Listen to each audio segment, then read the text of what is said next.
Les deux communautés locales de l'église protestante méthodiste du Bénin à Igolo ne parleront plus de voix discordantes, puisque le vent de la réconciliation et de la réunification qui souffle depuis un certain temps au sommet de l'église des disciples de John Wesley descend à la base petit à petit et Igolo vient de recevoir sa part. C'est à travers un culte célébré ce samedi 13 octobre qu'un nouveau pacte a été scellé entre ces enfants de la même fratrie ecclésiastique. Une messe qui a débuté par une caravane à travers les voies, les rues et ruelles de cet arrondissement de Sakété.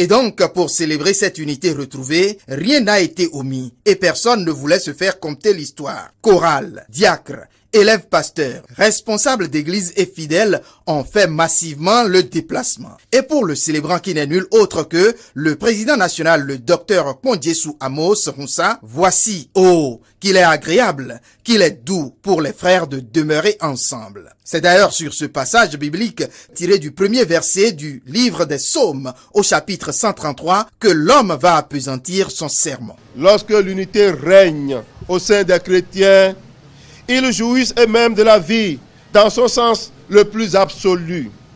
Et de plus, ils deviennent des canaux qu'emprunte la vie pour atteindre les autres. Réunifiés et réconciliés par l'œuvre du Saint-Esprit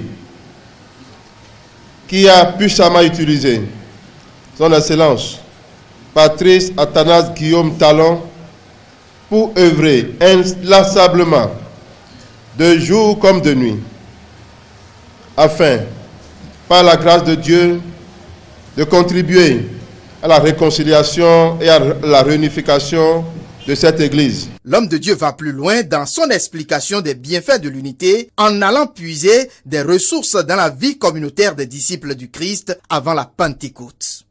La cérémonie de réunification des deux églises locales d'Igolo ce jour est le signe de la manifestation plausible de la puissance du Saint-Esprit dans nos âmes, dans nos vies, pour témoigner au monde, oui, pour témoigner au monde entier l'œuvre du Saint-Esprit dans son Église, pour témoigner que l'Église protestante méthodiste du Bénin est une, indivisible, à jamais. Une célébration qui va prendre fin avec la séance de Sainte Seine et d'action de grâce.